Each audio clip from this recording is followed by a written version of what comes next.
8:51 Philippine Standard Time. Good morning, Rina. Good morning, June. Isang malamig na umaga. Malamig, oo. Hangin, diba, paglabas sa labas? namin nga kanina, mahangin tapos talagang parang bumalik na naman si amihan. Pati kahapon kasi nag-walking ako sa may UP area, kahit maaraw, mahangin. Kaya ang presko, ang sarap. Okay, di ba? Hindi ka na kailangan mag-aircon. Pero bilang-bilangin mo na ang araw. Dahil mas matinding mag-iinit na talaga yan dahil mararamdaman naman natin yan, di ba? Oo. Yan. Magandang umaga pong muli. Araw na po ng Martes, 4 ng Abril 2017. Sa ngalan po ni Kuya Daniel Razon. Ako po si Jun Suriao. At ako naman si Rina Bellimore Camara. Narito na po ang mga humahataw na balita. Ika-4 na round ng peace talks sa pagitan ng pamahalaan at National Democratic Front umusad na. Paglagda sa kasunduan kaugnay sa social and economic reforms. Nais unahin ng NDF bago ang Joint Ceasefire Agreement. 19 na pulis na sangkot sa Espinosa Slay case inirekomendang suspindihin at i-demote.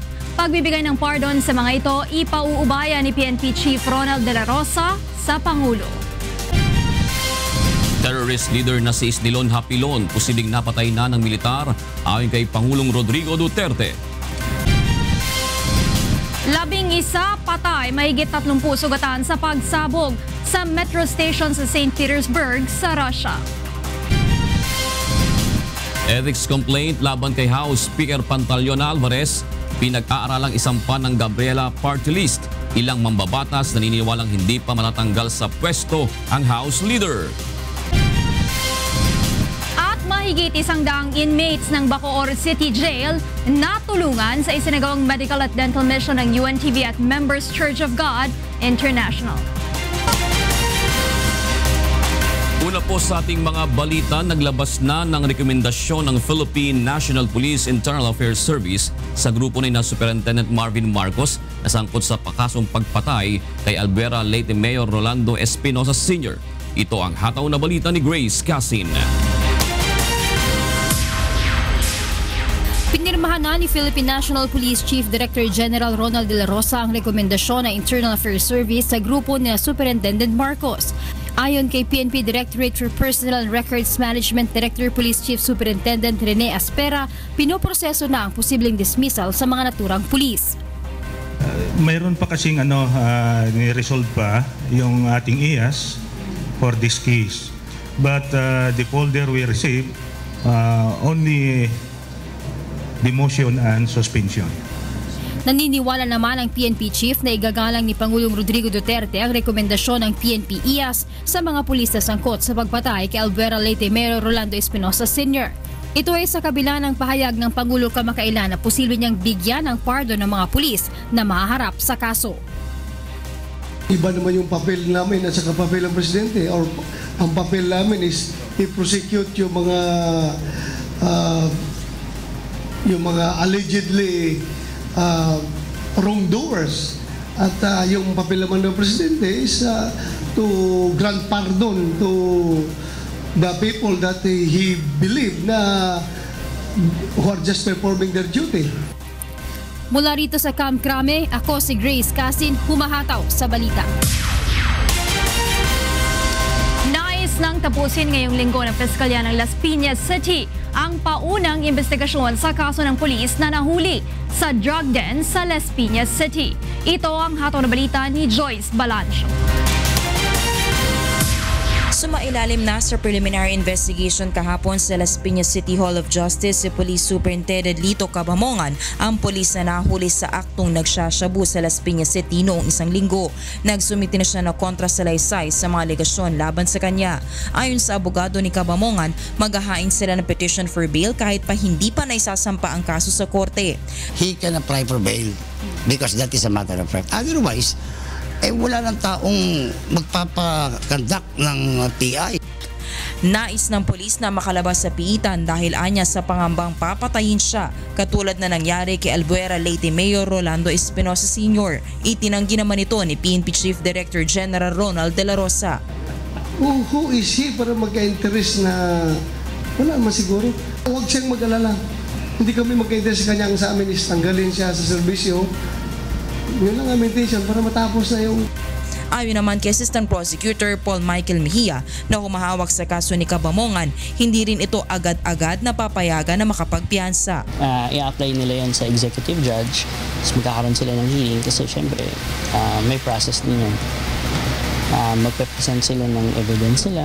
Kami, mandated din kami na mag-issue ng certification kung ano yung cases na pending, magkano yung recommended bail. Samantala, pagpapatuloy naman sa Huwebes ang preliminary investigation kung saan inaasahang magsusumite na sagot ang mga pulis na umaresto kay Cabamongan. Sisikapin naman ng piskalya na matapos ang pagdinig ngayong linggo upang madesisyonan na kung may sapat na basihan para sampahan ng kaso si Cabamongan at ang babaeng kasama nito na naaresto. Mula sa Las Piñas City, ako si Joyce Balancio, humahataw sa balita. Ipiniimbentaryo ni PNP Chief Director General Ronald De La Rosa sa Directorate for Investigation and Detective Management ang mga illegal na droga na nasa pag-iingat ng PNP Crime Laboratory. Nais matiyak ng PNP Chief na walang sinumang pulis ang nakikinabang sa mga ito kasunod ng pagkakaaresto kay Superintendent Lito Cabamongan. Pinaimbestigahan na rin ng PNP ang akusasyon ni Cabamongan na sangkot sa drug operation ang hepe ng PNP Crime Laboratory Investigation Division na si Chief Inspector Joselito Savares. Pinag-check natin. Basta hindi lang naman natin kinukuha yung kanyang statement hook, line, and sinker dahil nga wala siya sa tamang pag-iisip. Yung alam mo na, high na high siya noong panahon na yon. Arestadong 3 Korean nationals na kabilang sa Interpol wanted list dahil sa pagnanakaw ng pera gamit ang internet. Ito ang hatong na balita ni Grace Casin. Ilang buwan ding nagtago sa bansa sina Yong Ho Jun, Yang Sum at Yong Myuk Okyo bago na aresto sa magkahiwalay na operasyon ng PNP sa Makati at Benguet noong March 25. Ang mga ito ay matagal nang hinahanap na International Criminal Police Organization o Interpol. Sinasabing may kaugnayan ng mga ito sa isang sindikato sa South Korea na nagnanakaw ng pera sa mga credit card ng mga kapwa nila Koreano. Umabot sa 5.6 billion Korean won o 200 million pesos ang perang nakuha ng mga suspect sa kanilang mga biktima. Naharap sa kasong fraud sa Republic of Korea sina John at Yo, habang si Sum naman ay naharap sa kasong paglabag sa immigration law, rules and regulations. By virtue of an Interpol red notice for warrant of arrest or judicial decision having the same effect, number 2016-2827, issued on July 22, 2016 by the Jeonju District Court in the Republic of Korea for fraud. Nakikipag-ugnayan na ngayon ang PNP sa pamahalaan at otoridad ng South Korea. The Interpol National Center Bureau, Manila, will officially inform Interpol headquarters in Lyon, France of these developments. Mula sa Camp Crame, ako si Grace Casin, humahataw sa balita. Sa iba pang balita, sumentro sa pagpapaunlad at pagpapalakas sa ekonomiya ng mga bansang kasapi ng Association of Southeast Asian Nations ang unang araw ng ASEAN Summit meetings na isinagawa sa Cebu. Ito ang hataw na balita ni Gladys Tuwabi. Nagsimula na ang Association of Southeast Asian Nations o ASEAN Finance Ministers and Central Bank Governors Joint Meeting and related meetings sa lalawigan ng Cebu. Ito ay pinangunahan ni Philippines Finance Secretary Carlos Dominguez III at Bangko Sentral ng Pilipinas Governor Amando Tetangco Jr. Sinimulan ang pagpupulong sa pamamagitan ng BSP Official Monetary and Financial Institutions Forum Debate na pinag-usapan kung gaano katibay ang ekonomiya ng Asya sa kabila ng mabagal na pag-usad ng ekonomiya ng ibang rehiyon. Today, 3 years later, we find a global economy that is transitioning from a deep recession to a period of relatively stable growth. Tinalakay din kung paano mas mapapaunlad at mapapalakas ang ekonomiya ng ASEAN member countries at kung paano ito mapuprotektahan sa posibleng financial crisis sa hinaharap. In the decade that followed the Asian financial crisis, the ASEAN and the ASEAN plus 3 countries have adopted 4 key regional initiatives aimed at strengthening the region's capability to prevent and manage future financial crises. Samantala ngayong araw ay nakatakda ang ASEAN Finance Deputies Meeting at ang pagpupulong ng mga central bank official. Mula sa Cebu, ako si Gladys Tuwapi, humahataw sa balita. Bubuksan na muli sa publiko sa susunod na linggo ang pinakamataas na bundok sa bansa, ang Mount Apo. Ngunit hindi paborito ang ilang grupo dahil kinakailangan pa umano ng 5 taon para sa rehabilitasyon nito. Ito ang hatong na balita ni Victor Cosare. Tinututulan ng grupong Interface Development Interventions at Ecotineo ang nakatakdang muling pagbubukas ng Mount Apo sa mga mountaineers. Batay sa resolusyong inilabas ng Protected Area Management Board na nangangalaga sa Mount Apo, sa April 12 magtatapos ang indefinite closure sa bundok o 1 taon mula nang masunog ang may 200 hektaryang bahagi nito. So nag-oppose me tungkol kay it's too early, no? If you remember, 1 year ago pa lang na nasunugan ng Mount Apo and then karon i-reopen na nila. Ayon sa grupo, nangangailangan ng 5 taong rehabilitasyon ang bundok. Kinu-question din ng Ecotineo ang 2016 Rehabilitation Master Plan ng Department of Environment and Natural Resources o DENR at ang mahigit 4.2 million pesos na pondo para sa rehabilitasyon ng Mount Apo. Can we study the plan? Nasaan na po tayo sa level ng planning? Are we able to maximize the budget and the resources that we have said we will invest in the rehabilitation? Ayon naman sa DENR, binigyan nila ng konsiderasyon ang kabuhayan ng mahigit 700 residente na naapektuhan ng nangyaring forest fire, dahilan kaya pumayag silang buksang muli ang Mount Apo. Maumang itong mga tao na nagagarner sila og kanang ilahang income sa pagiging porters, sa pagiging guides, even habal-habal drivers and kanang mga sari-sari store owners. Samantala, magkakaroon pa ng consultative meeting ang management board hinggil sa sitwasyon ng bundok bago ang opisyal na pagbubukas nito sa publiko. Mula sa Davao City, ako si Victor Cosare, humahataw sa balita. Patuloy nang binabantayan ng Department of Foreign Affairs ang ginagawang search operation sa mga nawawalang crew ng lumubog na South Korean ore carrier noong Biyernes. Ayon sa Uruguay Navy, 22 tripulante pa ang kanilang hinahanap. 8 dito ay South Korean at 14 ang mga Pilipino. 2 Filipino seamen ang nasagip sa laot noong Sabado. Ayon kay DFA spokesperson Charles Jose, inaalam na nila kung saan dadalhin ang 2 Pilipino upang maabisuhan ang Philippine Embassy doon. Sinasabing papunta ng China mula sa Brazil ang cargo ship nang lumubog ito matapos magpadala ng distress o emergency signal sa kanilang ship operator. Balikan naman natin si Mackie Libradilla live. Yes, Mackie, go ahead. Yes, Rina, alas 7 kagabi nang mapasugod itong ilang miyembro ng kalipunan ng mahihirap o kadamay sa Camp Karingal. Nanawagan ng mga itong palayain ang mga naarestong kasamahan sa Apollo Street, Barangay Tandang Sora kahapon. Ngunit ayon sa Quezon City Police District, sa pilitang inukupan ng mga ito ang isang private property sa lugar kaya sila inaresto.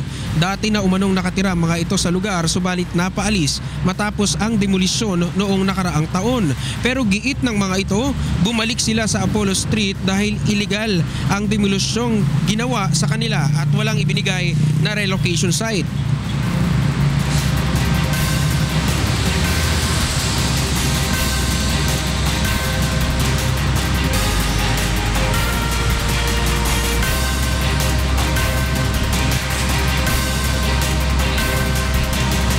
Kay Quezon City Police District Chief Superintendent Guillermo Elizar, hindi maaaring konsintihin ang pag-ookupa ng mga ito sa isang private property.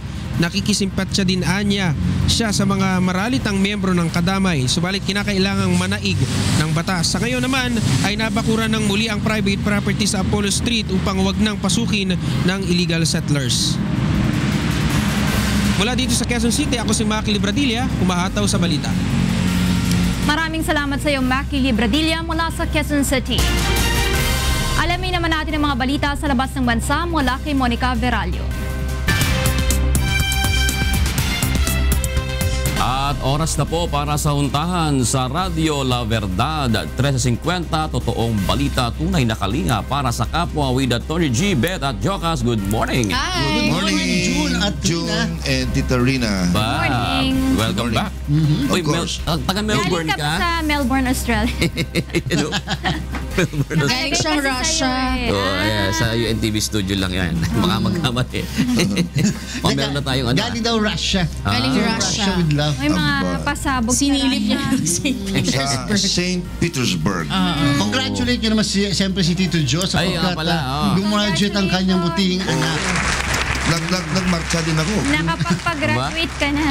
Nagmarcha din ako kasi paisa-isa sila. Habang tinatawag. Kumakaway ka ba? Pumasok. Tapos isa-isa rin sila tinawag at bigyan ng certificate. Kasi hindi pala, strictly speaking, di ba meron na tayong K-12? Yes. And therefore, kailangan, kung gusto mo talaga mag-graduate ka officially from high school, you have to finish senior high. Yes. So, ang nangyari kahapon sa anak ko, tapos sila sa junior high. So, in-stress talaga na hindi graduation, kundi completion rights lang. Completion rights. Pero binigyan pa rin sila ng certificate na nakapagtapos sila ng junior high school. Pampalubag loob yun. Hindi kasi after... So, ang real graduation pala would be 2 years after. Yes, hindi kasi di ba sinasabi kasi nila sa K-12 na yan, kapag nakagraduate ka ng junior high, pwede ka na magtrabaho kasi skilled ka na. Oo, pero kung gusto mo... Senior high? Pag nakagraduate ng senior high. Hindi, pwede ka na magtrabaho dahil skilled ka na eh. Pwede ka na magtrabaho but if you want to continue college, you have to finish senior high. Ang problema, ito bang ating mga industriya ay handa pa silang tumanggap na mga graduate lang ng junior high.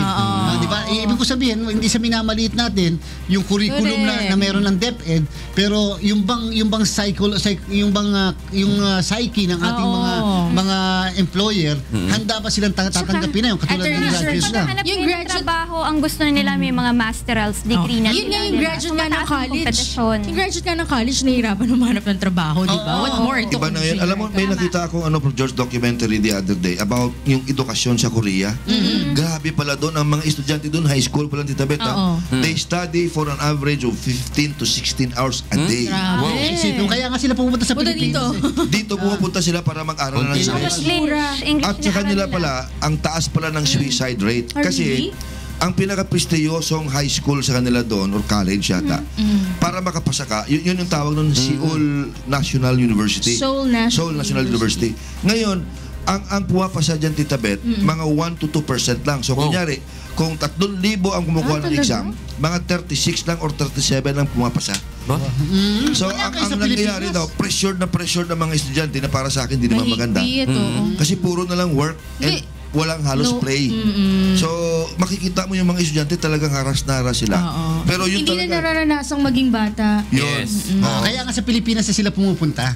Mas maganda pag-aaral dito. Dito enjoy sila. Parang, palagay ko dito, parang bakasyon pa siguro pakiramdam nila.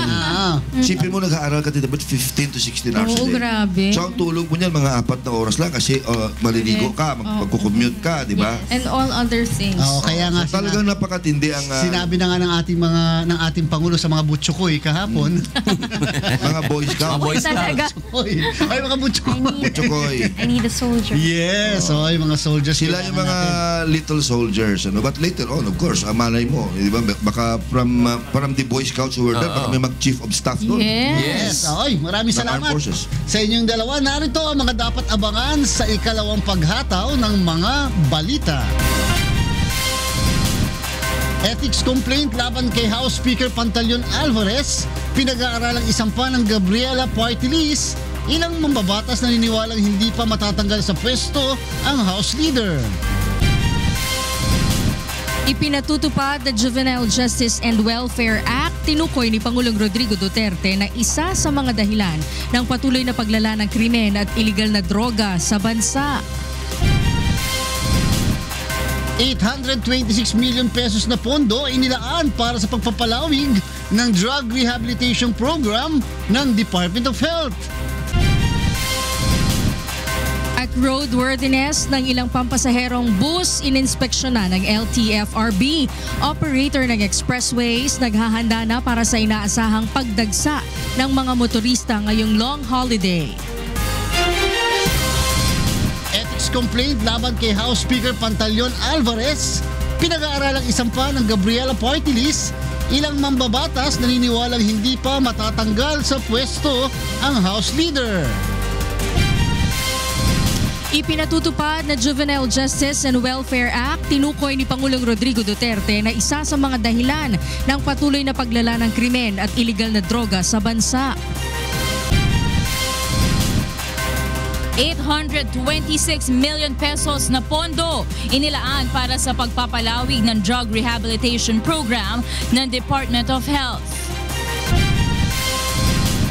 At roadworthiness ng ilang pampasaherong bus, iniinspeksyonan ng LTFRB operator ng expressways. Naghahanda na para sa inaasang pagdagsa ng mga motorista ngayong long holiday.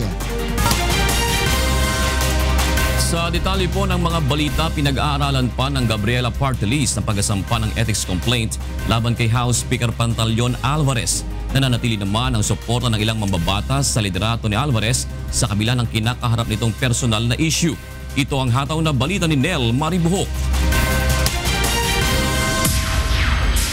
Hawak pa rin ni House Speaker Pantaleon Alvarez ang suporta ng mayorya ng mababang kapulungan ng Kongreso. Ito ang paniniwala ni Surigao del Norte Representative Robert Ace Barbers sa kabila ng extramarital affairs issue na kinakaharap ngayon ni Speaker Alvarez. Si Congressman Barbers ay isa sa mga kilalang kaalyado ng kasalukuyang administrasyon.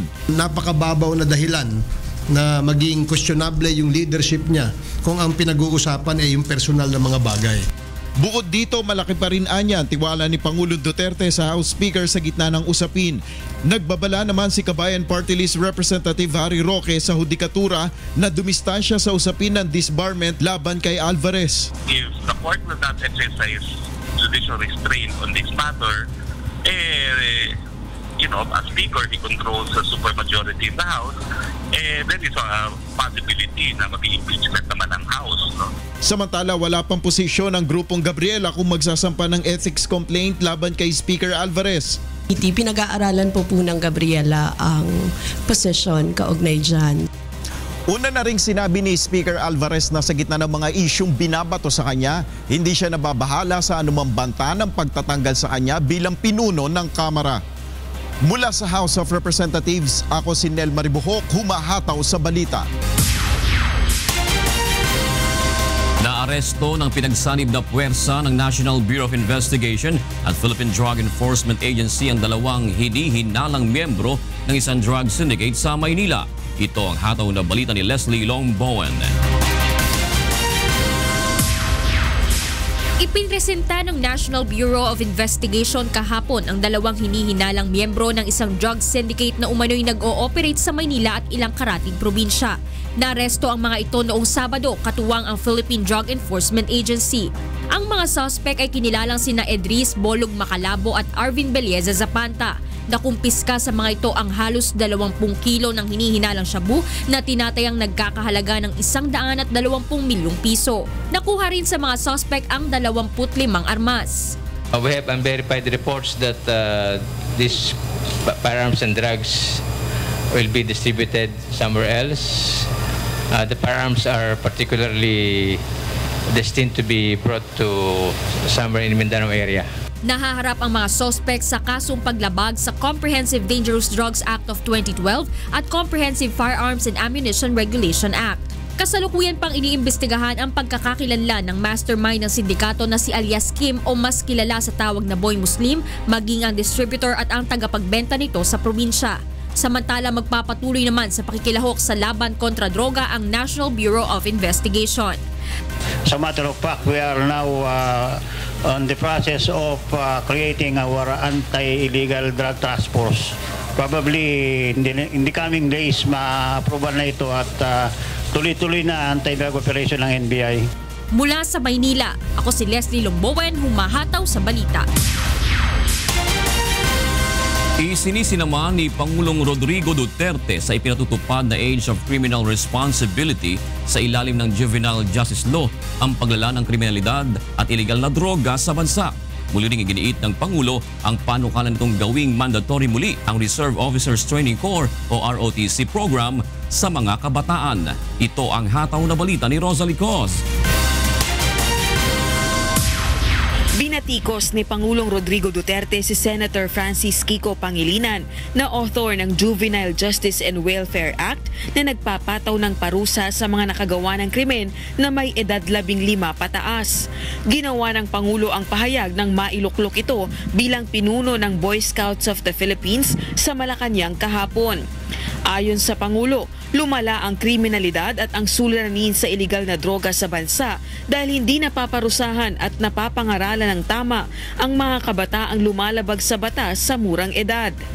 The problem with Pangilinan, he was too in a hurry. Pinalusot niya yon. Those about 5-6 generations of people who committed crimes and released on the same day irrespective of the gravity of the offense. And now na malaki na sila, we have produced people who are of criminal minds. And that is why it is hard to stop the drug problem now. Kasi sila labas-pasok at gustong sirain kayo. Ipinaliwanag naman ng Pangulo sa mga Boy at Cub Scout ang dahilan ng kanyang war on drugs. Kasi pagtanda namin, kaya ako galit sa droga, kasi kayo ang mag-alaga sa amin. Kung puro bakang kayo sa droga, paano na lang kami? That's what I've been telling people. Naniniwala rin ang punong ehekutibo na dapat maging mandatory na muli ang Reserve Officers Training Corps o ROTC program para sa mga kabataan upang maging responsable at mamulat sa pagsisilbi sa bayan. The only thing that's really missing, the missing link between ito pati yung generation natin is the fear to violate the law. I'll make it a mandatory exercise during my time. Well, there's no military training. Yung conscription talagang dapat you should do, you render duty to your country. Mahirap yung paano walang hindi ready. Mula sa Malacanang, Rosa Licoz, humahataw sa balita.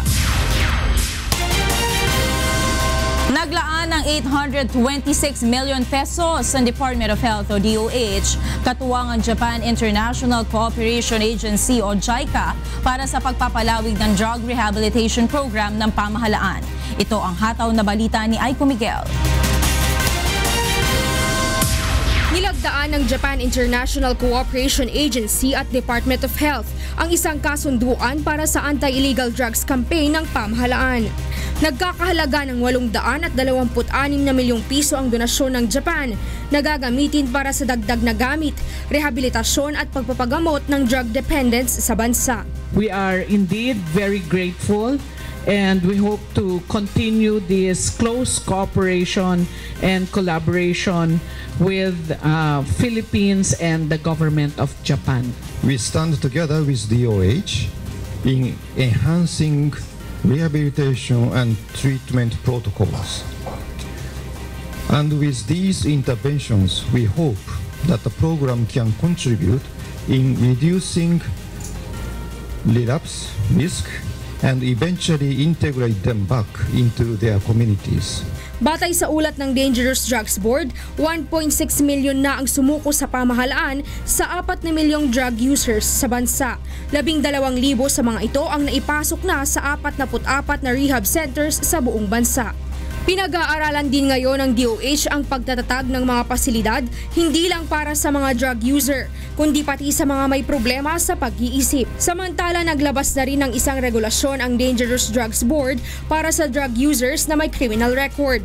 Ang ganyang bagay, pinag-uusapan sa korte yan, no? Piniplian and then ina-assess both sides kung talagang pwede ba na ipasok. Now, kung pwede naman, meron naman tayong regulation na allowed sila. Whatever time spent in rehab will be counted, part ng ibabawa sa kanilang sentensya. Mula sa Department of Health, ako si Aiko Miguel, humahataw sa balita. Posibleng hindi na kailanganin ng bansa na mag-angkat ng bigas. Ayon sa Department of Agriculture, ito ay kung magtutuloy-tuloy ang pagtaas sa ani ng palay ngayong taon. Ito ang hataw na balita ni Ray Pelayo. Tumaas ng mahigit sa 200,000 metriko tonelada ang inaning palay mula Enero hanggang Marso ngayong taon kumpara sa parehong panahon noong 2016. Ayon ito sa kuha ng satellite ng PRISM project ng Department of Agriculture. Inabi ni Agriculture Secretary Manny Piñol na itala ang mataas na ani sa Central Luzon dahil sa dumaraming magsasakang gumagamit ng hybrid rice. Nalampasan din anya ang average na ani kada hektarya. Nasa 4.15 metric tons ito ngayon kumpara sa dating 3.9 metric tons. I don't believe we should import at this point in time.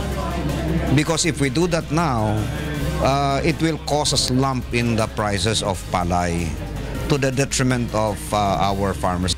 Kung hindi sinilanta ng bagyong Nina ang Bicol Region noong Disyembre 2016, imbes na umangkat ng bigas ang NFA ani Piñol ay bumili na lamang sa lokal na magsasaka kung kailangang dagdagan ang kanilang imbak.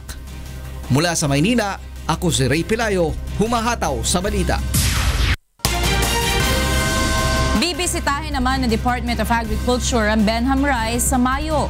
Ayon kay Agriculture Secretary Emmanuel Piñol, gusto niyang malaman ang potensyal na lugar at ang maaaring maiambag nito sa supply ng isda sa bansa. Una nang nagsagawa ng pag-aaral ang BFAR, Oceania Philippines at mga eksperto sa lugar noong 2016.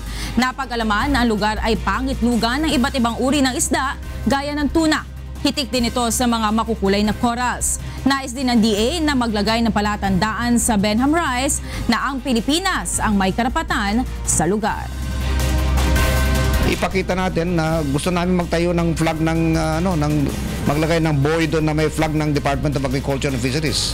At saka of course flag ng Pilipinas. Nagsimula nang mag-inspeksyon ang Land Transportation Franchising and Regulatory Board sa mga provincial bus terminal sa Quezon City para sa ligtas at maayos na biyahe sa nalalapit na long holiday. Ito ang hataw na balita ni Joan Nano. Nag-ikot kahapon sa ilang provincial bus terminal sa Quezon City ang Land Transportation Franchising and Regulatory Board. Layo nito na alamin ang mga paghahanda para sa inaasahang pagdagsa ng mga pasaherong babiyahe ngayong long holiday. Kabilang sa mga ininspeksyon ng LTFRB officers ang comfort room, breastfeeding at waiting area, gayon din kung may maayos na bentilasyon sa terminal. Inalam din ng grupo kung maayos at tama ang schedule ng mga driver.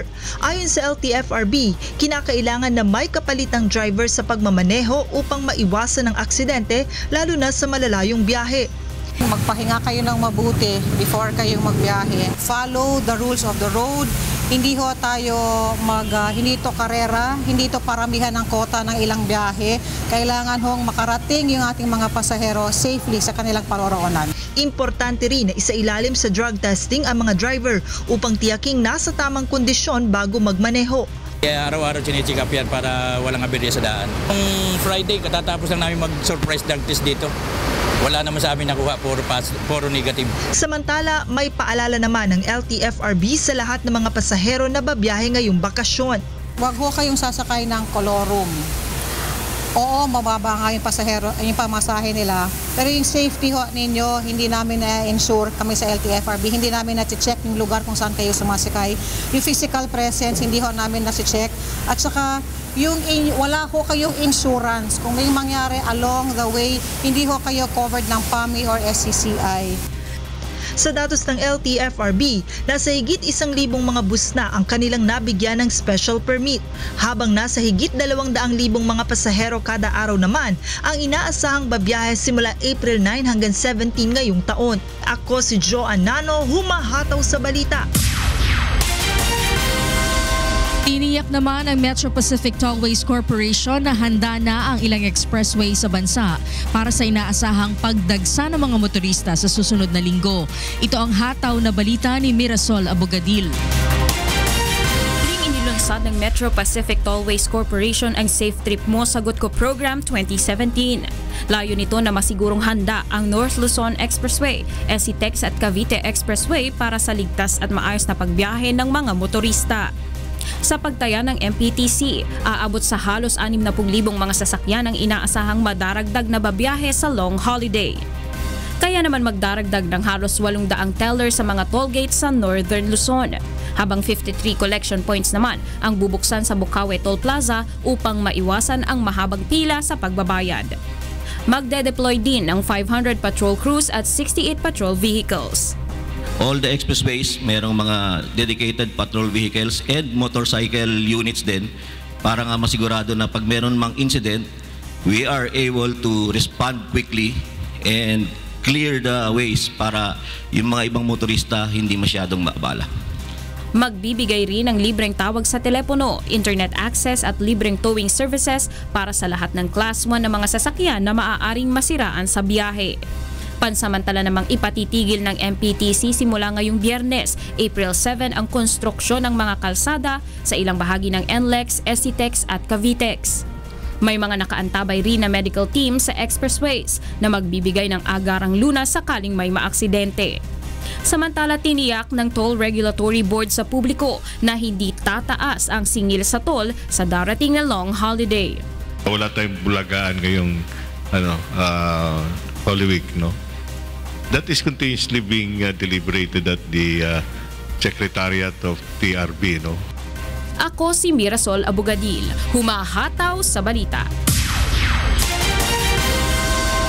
Naghain ang mga reklamo sa Office of the Ombudsman ang anti-trapo movement laban sa pinuno ng Land Transportation Office na si Edgar Galvante. Kaugnay ito ng umano'y maanumalyang bidding process sa supplier ng driver's license card. Ito ang hataw na balita ni Mon Hokson. Paglabag sa Code of Conduct and Ethical Standards for Public Officials at Anti-Red Tape Act ang reklamong isinampa ng grupong anti-trapo movement sa Office of the Ombudsman laban kay ASEC Edgar Galvante. Binatikos ng grupo ang di umano'y katiwalian sa pagpili ng bidder sa supplier ng license card ng LTO. Ayon kay Leon Peralta, ang founding chairman ng ATM, 3 ang bidder para sa bagong driver's license card. Ngunit mas pinili umano ng LTO bilang supplier ang kumpanyang mas mataas ng 100 milyong piso ang bid sa proyekto. Kaya nagtataka kami, bakit hindi nila pinili yung lowest bidder at saka yung second bidder at nagpunta sila sa pinaka-highest bidder na almost more than 100 million in our calculations. Humingi umano ng kopya ng mga bidding document ang ATM sa LTO, subalit mag-iisang buwan na itong hindi tumutugon sa kanilang request. The Congress created such laws, so they have to follow the laws, like the anti-red tape law, the Code of Conduct and Ethical Standards for public officials and employees. They have to follow the laws, or else nasa anarchy tayo, kanya-kanya ng diskarte ito. Sa ngayon ay hindi pa nai-award ng LTO ang proyekto sa pinaburang bidder. Plano naman ng ATM na maghain pa ng ibang reklamo sakaling formal na i-award ng LTO ang naturang bid. Tumanggi muna magbigay ng komentaryo si LTO Chief Galvante dahil nais muna niya makita ang kopya ng reklamo. Mula dito sa Office of the Ombudsman, Mon Hokson, humahataw sa balita. Wala pang Pilipinong napaulat na nadamay sa nangyaring pagsabog sa 2 subway station sa St. Petersburg sa Russia.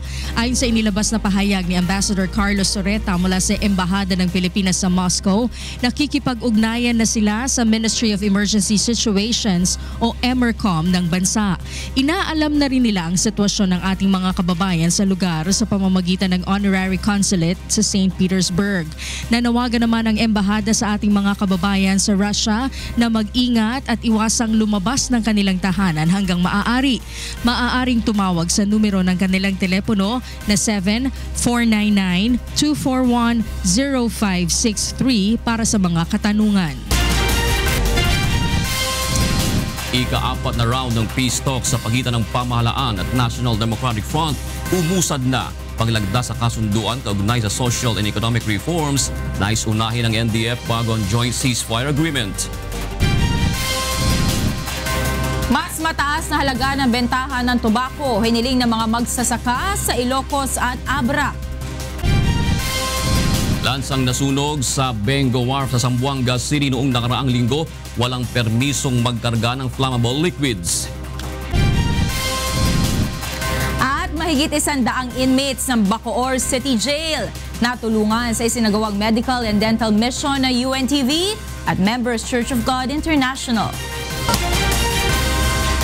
Sa detalye po ng mga balita, sa muling pag-usad ng usapang pangkapayapaan, iginiit ng National Democratic Front na uunahin muna ang nalagdaan ang kasunduan kaugnay sa social and economic reforms bago ang bilateral ceasefire agreement.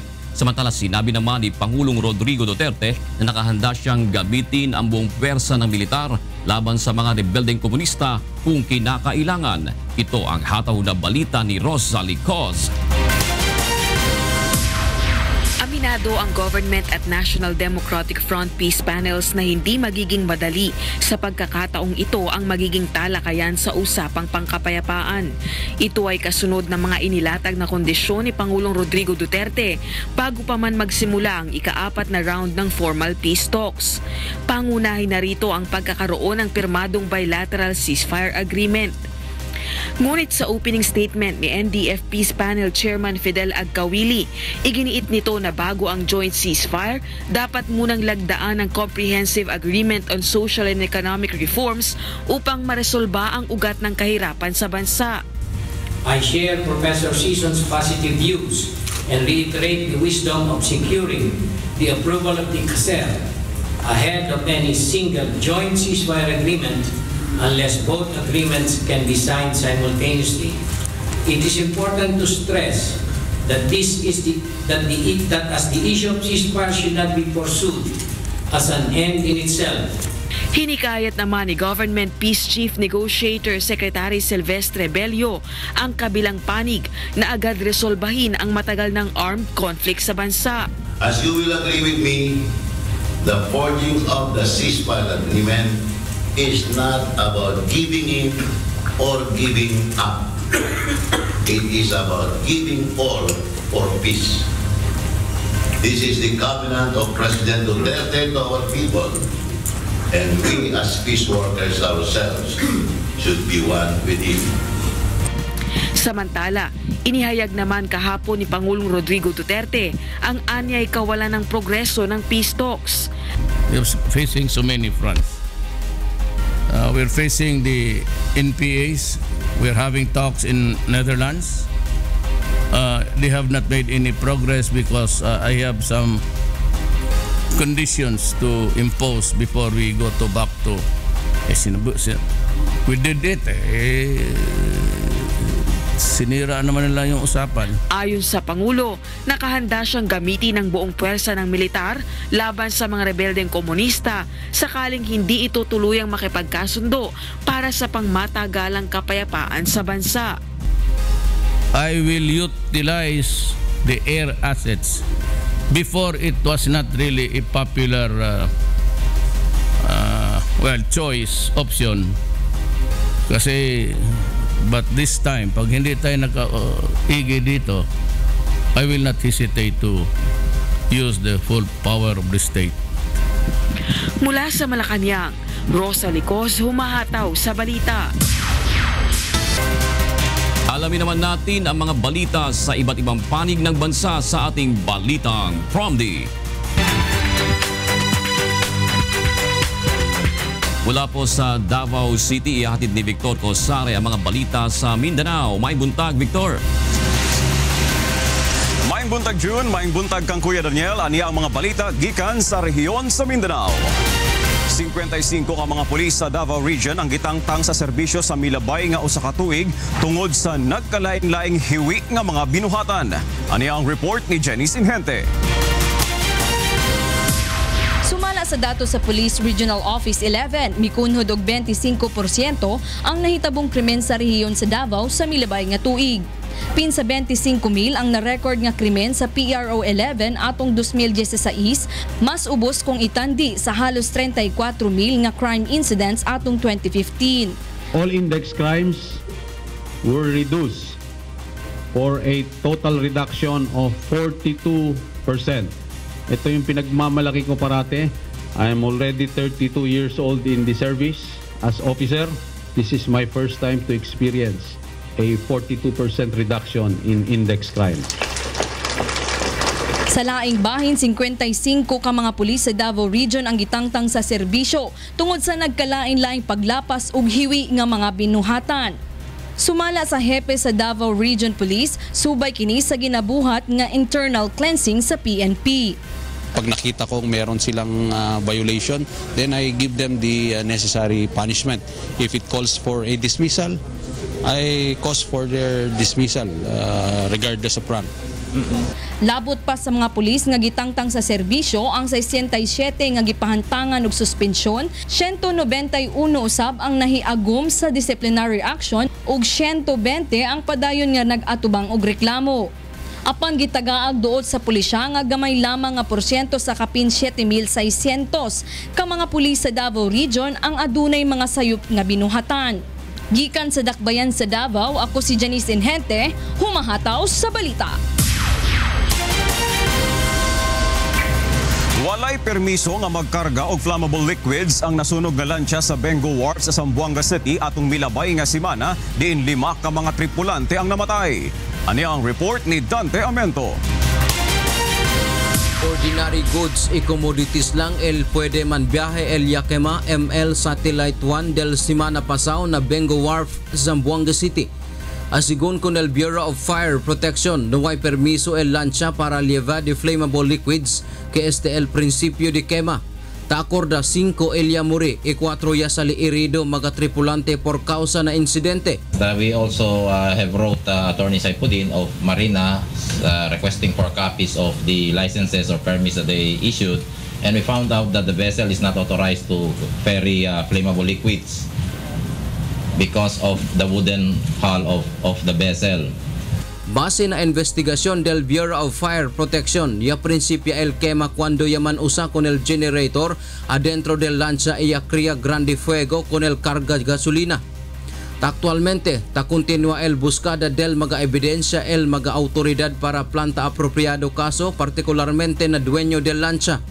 Incluido na posible ay planta kaso es multiple homicide, illegal transport of fuel o flammable liquids. But we still have to get some testimonial evidences because there were no witnesses as of this time who appeared before us. We have already summoned the 2 persons who were part of the crew who were not injured during that time. El dueño de lancha nombrado como si Haji sa Jail que viaje para era na Sulu. Desde na siyudad de Zamboanga, iyo si Dante Amento, humahataw sa balita. O kana ang mga balita gikan sa Mindanao Region. Balik dia sa kauluhan, June. Daghang salamat Victor Cosare live mula sa Davao City. Mula naman sa Baguio City, alamin natin kay Bradley Robusa ang mga balita sa Luzon. Ay Imbaga Bigat, Bradley. When agyaman na June na imbag nga bigat kinyam. Dagitoy ti damdamag nga naala tayo ditoy Luzon Region. Nagpanawagan ti National Tobacco Administration ti grupo dagiti manalon ti Ilocos ken Abra nga maingato ti presyo dagiti produktuda. 47 pesos ti kiddaw da nga mainayon, ti agdama nga 81 pesos nga gatad ti pananglako ti kada kilo ti tabako ti merkado. Ngam kinuna ti National Tobacco Administrator adayo nga mapatgan ti kiddaw dagiti manalon. Floor price na po 81 pesos lang po that means kung ipamot yung 128 awanin ako awan ti kumata ngayon. Kabayatan na plano mat ti lokal nga gobyerno ti Dolores Abra nga ikan ti ayuda dagiti manalon ti tabako ti bileg ti pinirmaan da nga resolusyon. Marugyanan ti palang develop sa Las Piñas Parañaque Critical Habitat ken Ecotourism Area bilang may sa wetland park bitoy Pagilian. Daytoy ti damdamag kini Mirasol Abugadil. Wetland Park, nakahalintulad ng sa Hong Kong ang planong itayo sa Las Piñas Parañaque Critical Habitat and Ecotourism.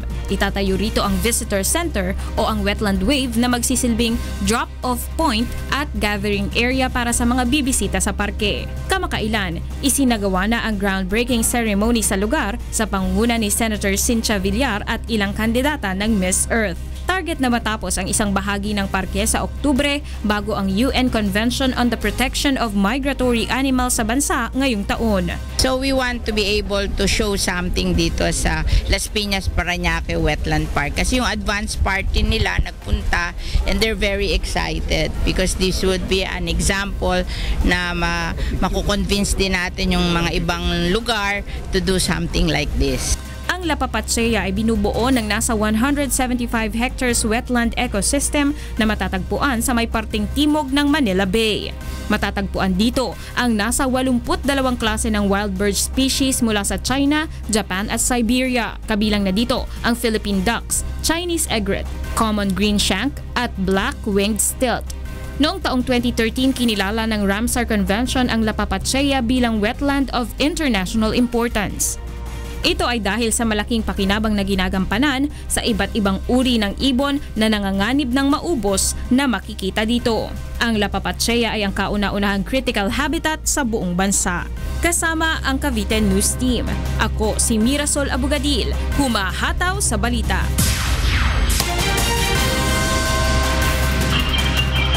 Nakita ti damdamag nga naala tayo ditoy Luzon Region. Manipod ditoy Baguio City. Agsublikin yam, June. Agiyamanak Bradley Robusa. At para naman po sa mga balita sa Visayas, nasa Lapu-Lapu City si Deb Riveral. May buntag, Deb. Yes, daghang salamat yun ug maayong buntag sa atong mga kasangbahay. Aniya na ang mga balita gikan sa nagkalain-laing bahin sa Visayas.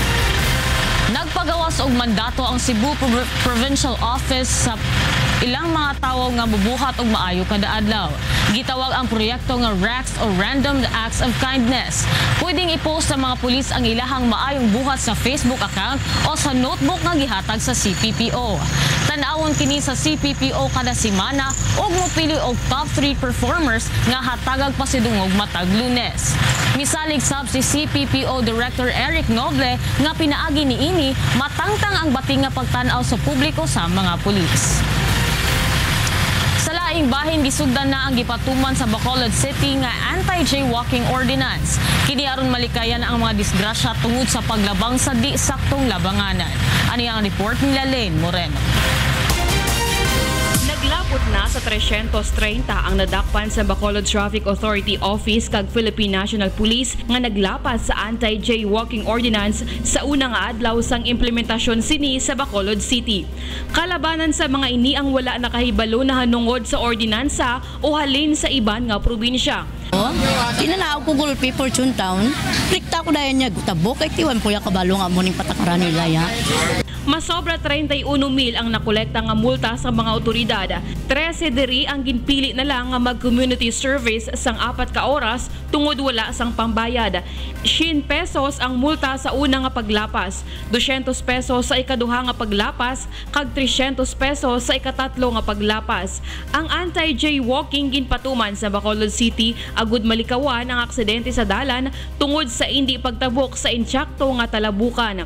Nagsugod ang pagpangdako sang anti-jaywalking halin alas 10 sang aga hasta alas 7 sang gabi. As expected may madakpan gidya sa strictly patuman gid natin ito after 1 month natin na pinaalam sa pumuluyo. Halin diri sa Bacolod City. Ako si Lalaine Moreno, humahataw sa balita. Ang mga balita nga atong nakuha dinhi sa rehiyon sa Kabisayan. Gikan dinhi sa Lapu-Lapu City, Cebu, balik dinha sa inyo, June. Daghang salamat, Deb Riveral.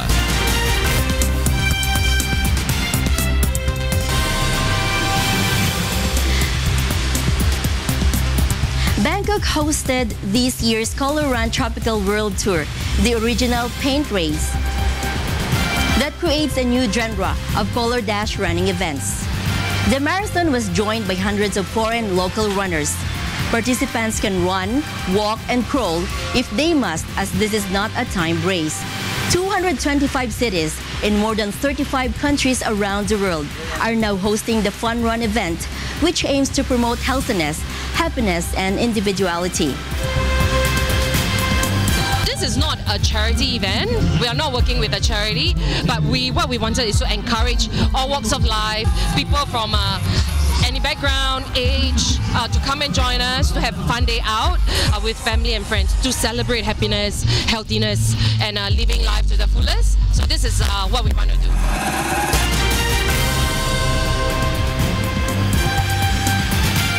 And those are the news in Asia. Back to you, Rina. Thank you, Jane. That is Jane Robles reporting live from Ho Chi Minh, Vietnam.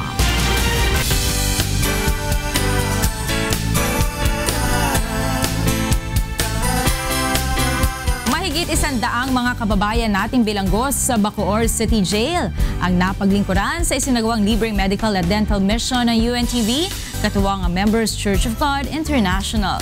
Narito ang ulat ni Randy Forastero.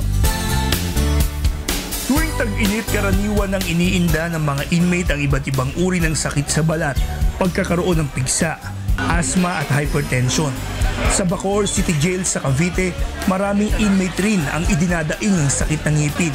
Kaya naman laking tuwa ng mga ito nang magsagawa dito ng libreng medical at dental mission ang UNTV, katuwang ang Members Church of God International.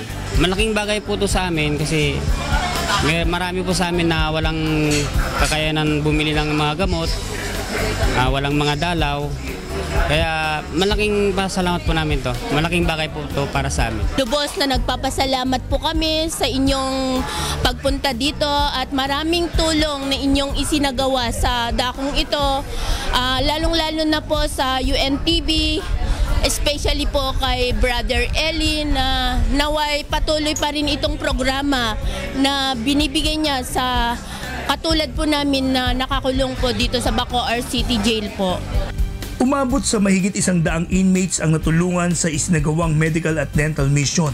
Kabilang narito ang nabunutan ng mga sirang ngipin at nabigyan ng libreng salamin sa mata. Kami po ay taos-pusong nagpapasalamat sa activity na ito dahil ito'y angkop talaga at nangangailangan talaga yung mga residente natin dito sa Bacoor City Jail ng ganitong activity dahil nga sa tag-init. Samantala, nagdagdag naman ng ventilation system ang pamunuan ng Bacoor City Jail upang maibisan ang init sa loob ng kulungan. Pinayuhan din ito ang mga inmate sa proper hygiene. Paligo, araw-araw, yung mga konting sinyalis na kaagad maagapan, ginagawa na namin para hindi lalala. Pero kung hanggang doon lang sa makaya namin na solusyon. Randy Forastero para sa Serbisyong Kasambahay. Samantala, alamin natin ng sports news mula kay Rina Villamor, Camara.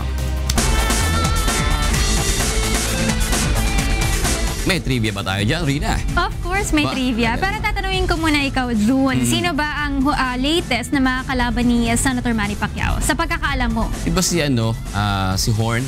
Yes, tama ka dyan, si Horn. By November daw ay si Amir Khan? Amir Khan. O dapat actually, si Amir Khan yung mga kalaban niya this May. Diba dapat sa Dubai nga yung kanilang games. Pero si Jeff Horn na nga yung kanilang na-finalize this coming June. Kilalanin muna natin yung mga kalaban ni Senator Manny Pacquiao. Alam nyo ba kung kailan siya nag-start sa paglalaro ng boxing? Kailan?